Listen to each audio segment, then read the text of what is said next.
Welcome back. My name is Teresa and I'm very much alive. I don't know what's going on anymore. I really don't know.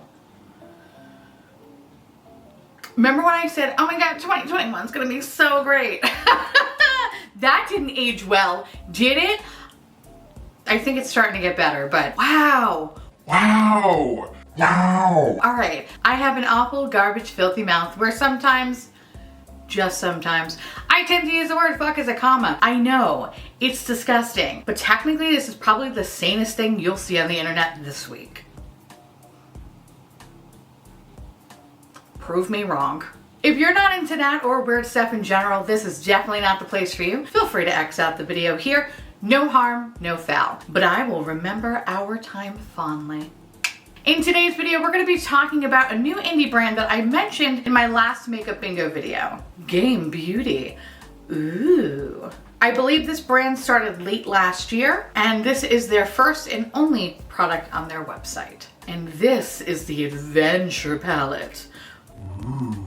Let me tell you a little bit about this palette. The Adventure Palette retails for $45. Set out on an unprecedented beauty adventure with us. Enjoy 10 super pigmented shadows in 5 different textures, with ultra fine formulas that yield high performance. 4 creamy mattes, 2 glamorous shimmers, 2 unique pearl sparkling colors, 1 vibrant topper, and 1 glitter shade. Inspired by your favorite adventure game. PETA certified, cruelty free. So for $45, what exactly do you get?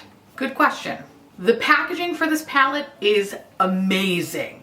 As someone who loves video games and is a certified co-pilot of most video games because I have too much anxiety to play them, unless it's The Sims, Paperboy 2, or any Super Mario Brothers game. Anyway, I'm a co-pilot, which means I just yell at things for Alex to do. It works in our relationship.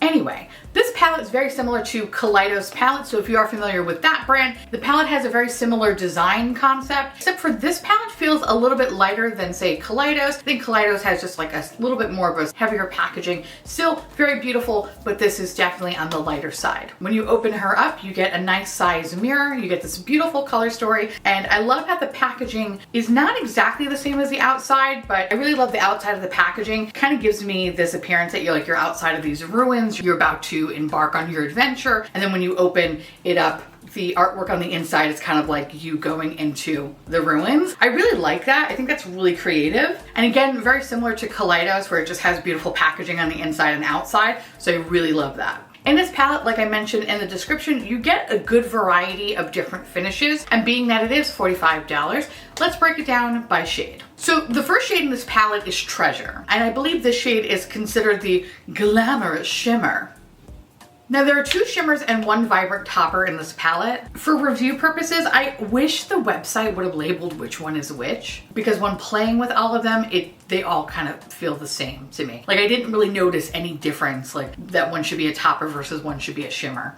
I don't fucking know. Anyway, the shade Treasure is really nice. Yes, you'll experience some kick up and some fallout, and even with some glitter glue, there is a little bit of fallout. But overall, it's a beautiful, true yellow shimmer. It's not too gold, which I often feel like is my complaint when I see yellow shimmers, because it's usually just gold, and it's like, what the fuck is this? This is actually a really good yellow. This shade can also double as your inner corner highlight as well. But I feel like the standout for me is how beautifully this shade blends with the other shimmer shades in the palette. I love how the yellow adds depth to the look. The shade next to that is Boss, and this is the first pearl sparkling color of the palette. I really like how unique it is in pan, and I really appreciate that after multiple uses, it still has that beautiful pearl reflect. I think that's what pisses me off about some palettes, is that they'll have a cool looking fucking shade, and usually after like the second or third use, the embossing is gone, or whatever magic it had is like, whatever, it's now bullshit. This definitely retains the pearl, which I appreciate.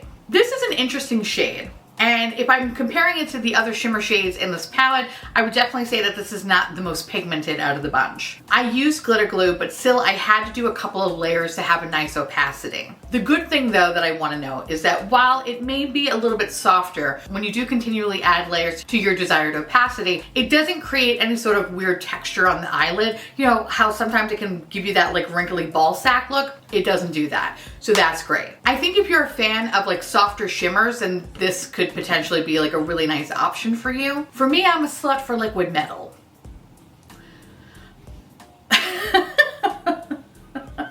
That is a sentence I never thought I would say out loud. But here we are.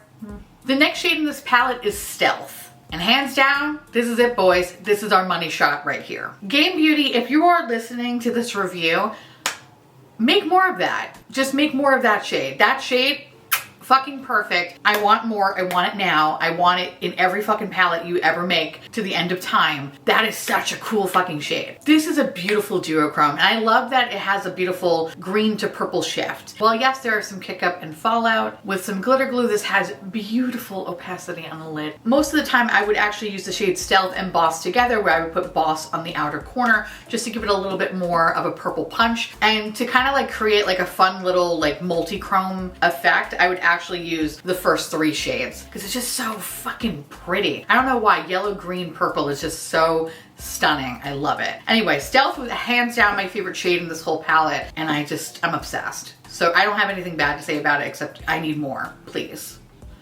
I threw in please, okay? The shade next to that is called EXP, and for you moms out there, that means experience points. And this is a lime green matte shade. Again, some kick up, some fallout, but it has a great opacity. This was a great shade to use. I had no issues with it. And like EXP, the shade next to that is Level Up. And I pretty much had the same experience I had with EXP. For me, I actually like using them together. I feel like they go hand in hand very well. Level Up is a beautiful turquoise shade. And for being a lighter shade, I feel like it actually does provide a lot of dimension, especially when using it next to EXP. So the second row starts with ATK, which for you dads out there means attack. And much like the Boss shade, I'm happy that the pearl embossing also stays within the pan. However, unlike Boss, this shade starts off with a good opacity. I really love pairing the orange and the yellow shade together to kind of give you a fun Tahitian sunset moment. I'm really sorry. I've been watching a lot of Fargo lately.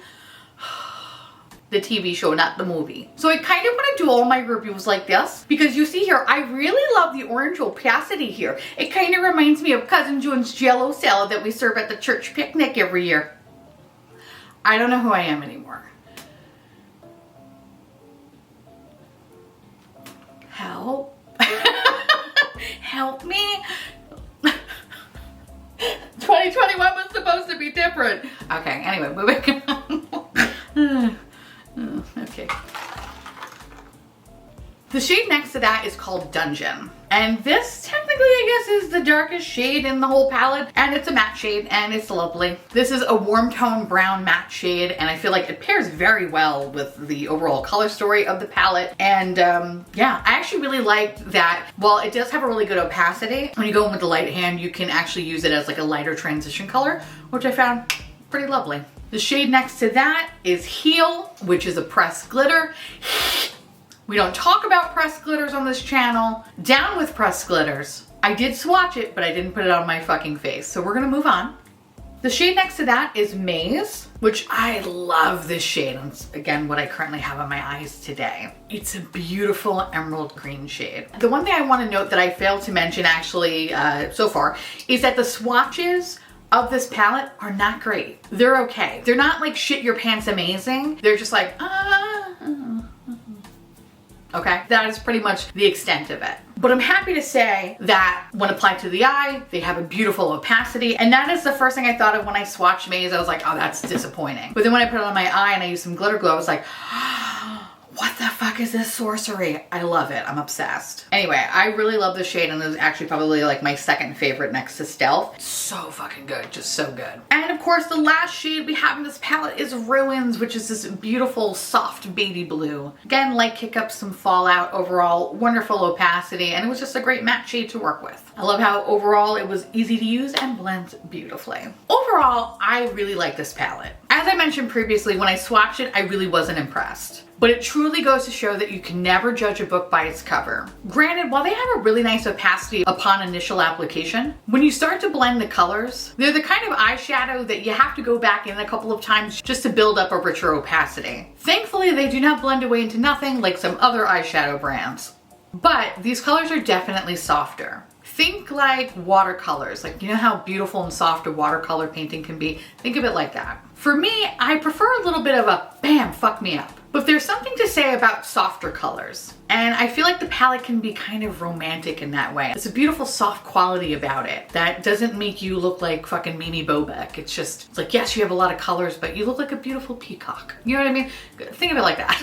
Like I mentioned, for most of these shades, I did find them to have some kick up, some fallout, and there was a light dusting of glitter bukkake to the face. But they were effortless to use, and the longevity of these boys were fucking fantastic. I had a lot of these looks on for more than 12 hours, and they did not crack, they did not fade, they looked perfect. And also, upon application, I didn't notice any sort of patchiness or fading or difficulty blending. They worked really good. Overall, I love the color combinations I was creating. I didn't feel creatively stunted when using this palette, and I allowed my imagination to make me the fierce warrior bitch that I am. For $45, yes, it is pricey, and I was initially on the fence about it because of the pressed glitter. So for me, I'm paying $45 for 9 shades, not 10. But the aesthetic of the palette and the color story was enough to pique my interest for me to want to try it, and I'm glad that I did. I really like this palette a lot, and I had a lot of fun playing with it. It makes me enjoy makeup, and I think that's what I'm looking for now. When it comes to eyeshadow palettes, I do have a lot of them. So what I'm looking for is like, am I gonna reach for this again? I definitely see myself reaching for this palette a lot. Now with that said, $45 is expensive, but you have to keep in mind this is an indie brand. Indie brands are usually priced higher because they are a smaller operation. But I can honestly say, even with 9 out of the 10 shades, I'm not mad that I spent the money on this palette.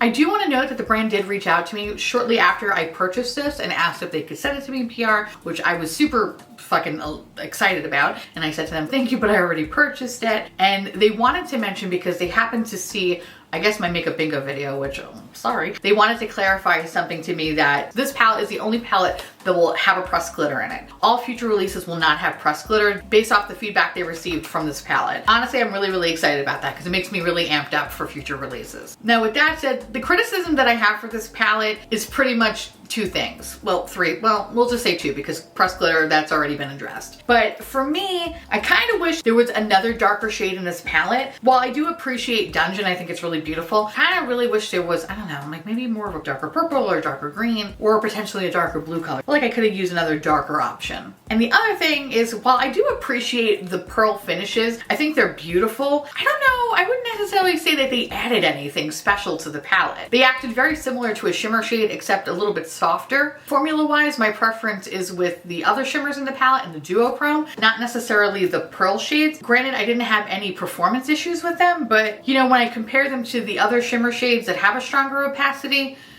and that beautiful duochrome, it's like, I don't really see the pearl shades really adding any value to the palette. I think they could have been fine without them. Anyway, I'm really excited to see what their next release is going to be, and I look forward to picking it up. So if you are interested in checking out this brand, I do not think you'll be disappointed at all. However, if a pressed glitter is a deal breaker for you, good news is that all their future releases will not have one, so don't buy it. Like, as simple as that. Check out their future releases if that is a deal breaker for you. But for those that do pick this up, let me know how you like it, because I fucking love it.